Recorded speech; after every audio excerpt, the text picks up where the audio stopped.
네, 이렇게 돼서 사과 한 상자를 선물 받았습니다. 그래서 오늘은 사과 한 상자 먹방을 해보겠습니다. 그래도 레시피 창조한 채널인데 날로 먹긴 그렇죠. 한번 이 에어폴드를 어떻게 요리하면 잘 먹었다는 소리를 들을 수 있을까요? 갈아서? 구워서? 쪄서? 선택지가 여러 개 있을 땐 전부 다 선택해서 해보는 것도 하나의 방법입니다. 수많은 선택지 중 하나라도 건지면 성공한 거죠. 종강한 백수가 돈이 없죠. 시간이 없나요? 아, 여친도 없지.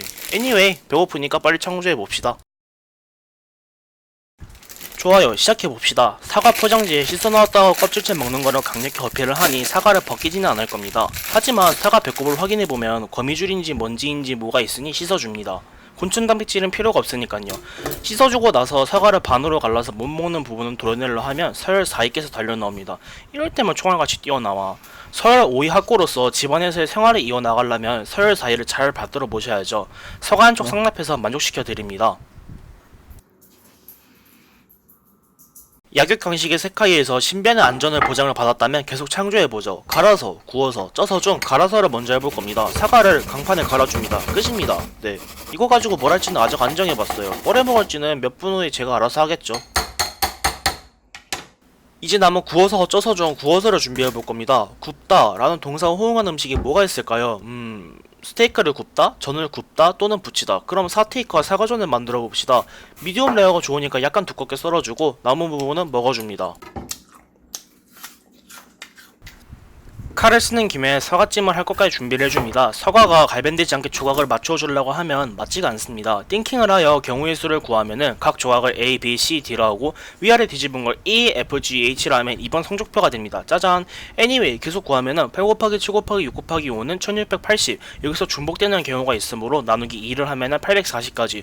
5초에 한 개씩 조합을 한다고 하면 4200초. 총 70분이 걸리네요. 시험지도 30분 이상 안 보는데 조합을 70분 동안 한다? 이건 귀찮은 제가 할 짓이 못되니 그냥 대충 놓습니다.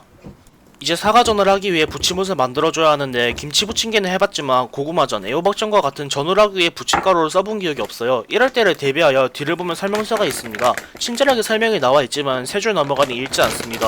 요즘 시대에 누가 세 줄 넘어가는 글을 보니까 전공책도 세 줄이 넘어가서 안 보는데 크게 한 스푼 떠주고 적당히 알갱이가 안 보일 때까지 물을 넣고 풀어줍니다. 부침옷을 만들었으면 사과가 갈변하지 않게 담가둡니다. 슬라이스 해놓은 사과 절반은 소금으로 밑간을 해줍니다. 있어 보이게 말하면 마리네이드 해준다 하죠 이걸. 사테이크가 숙성되는 동안 찜을 준비해줍니다.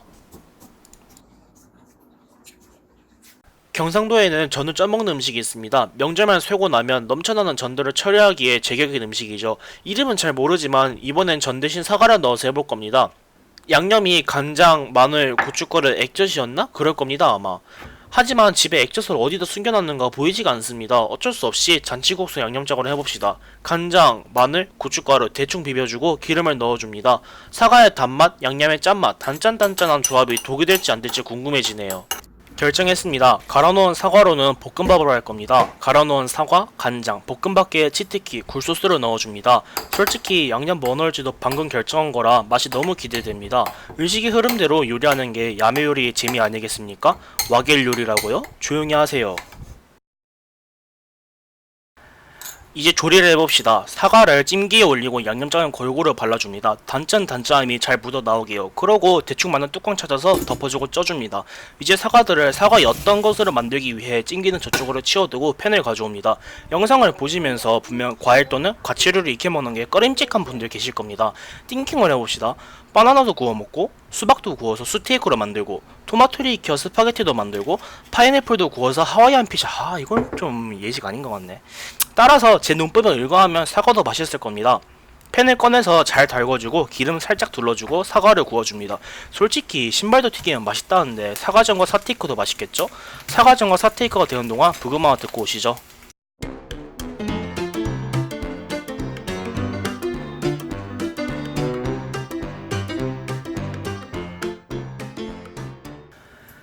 사과전과 사테이크가 잘 익었으면 접시 옮겨 식지 않게 잘 덮어둡니다. 남은 기름은 아까우니 볶음밥을 해줄 겁니다. 밥을 먼저 볶아주고 밥알을 떨어뜨리기 위해 잘 펴주면 기름이 적어서 약밥이 됩니다.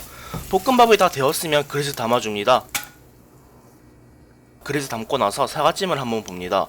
젓가락을 찔렀을 때 푹 들어가지 않는다면 아직 덜 쪄진 겁니다. 저는 아직 젓가락이 들어가지 않으니 더 쪄줄 겁니다. 찌는 동안 부금 마저 듣고 오시죠.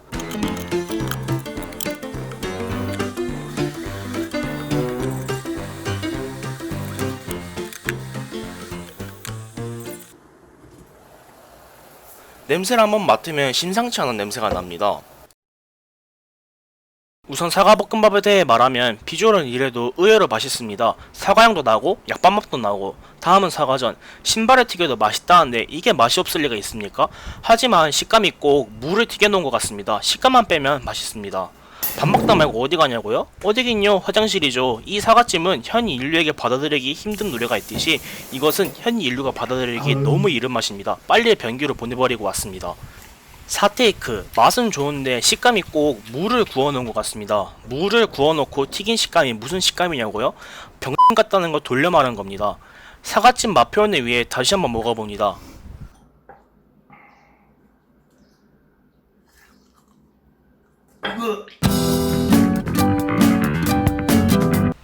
단짠도 맛이 없을 수 있다는 것을 보여주는 대표적인 예입니다. 또 식감의 병입니다. 진짜 충격과 공포 그 자체. 그거 아시나요? 사과를 익혀 먹으면 지방이 쌓이는 것을 방지해 준다는데 제가 볼 땐 이 말이 맞아요. 맛대가리 없어서 식욕이 떨어집니다. 아파서 못 먹지 않는 한 음식을 절대 남긴 적이 없는데 이번에 살면서 처음으로 음식을 남겨보네요.